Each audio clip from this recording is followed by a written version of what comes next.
हजेरी लावली होती। पुण्यातला गणेशोत्सव पाहून बोपडी गावातला समृद्धी गणेश मंदिरात कालकाई यानं श्री गणेशाची आरतीही केली। बोपडी परिसरातील स्पर्श एनजीओच्या अनाथ मुलांसह त्यानं गणपती बाप्पाची आरती केली। यावेळी त्याला पाहण्यासाठी लहान मुलांसह नागरिकांनीही खूप गर्दी केली होती। आपल्या सर्व चाहत्यांना हात उंचावून त्यांना अभिवादन देखील केलं।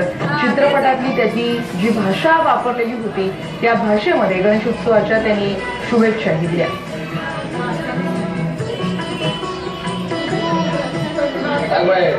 बचपन में देखा था पुणे में अच्छा चलता है बोल के, अब आने के बाद देख रहा हूँ वेरी वेरी ह्यूज रिस्पांस।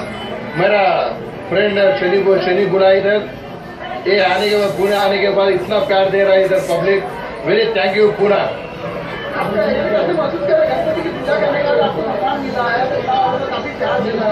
ये शोक बाहुबली से आया मेरे को, और बाहुबली कारा के बोले तो शोक पसंद है इधर। भाई हैदराबाद में कितना जगह पसंद रहे हो, उधर इधर भी अच्छा रेस्पॉन्स आ रहा, उसका भी डबल आ रहा। ये सोचे नहीं एंजॉय करे तो हम भी अरे पुणे में भी महाराष्ट्र में भी मेरा इतना फेमस हो गया। Thank you very much Baahubali.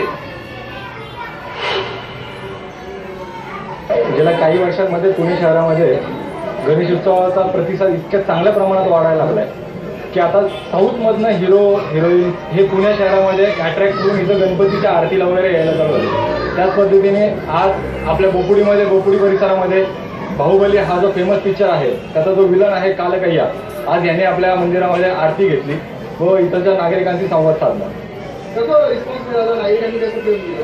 खूप छान रिस्पॉन्स मिळाला। नागरिकांनी भरघोस प्रेम दिलं त्यांना आणि त्यांच्याकडनंही नागरिकांनी दिलेल्या प्रेमाचं इतकं कौतुक केलं गेलं। यावरनं एक गोष्ट तर नक्की लक्षात येते की ह्याच्या पुढेही साऊथचे जे कोण हिरो हिरोईन असतील त्यांचा जो कल आपल्या भागात वाढलेला आहे तो ह्या प्रमाणात त्याच्यामध्ये आणखी वाढ होईल। आणि सगळ्या बाप्पांच्या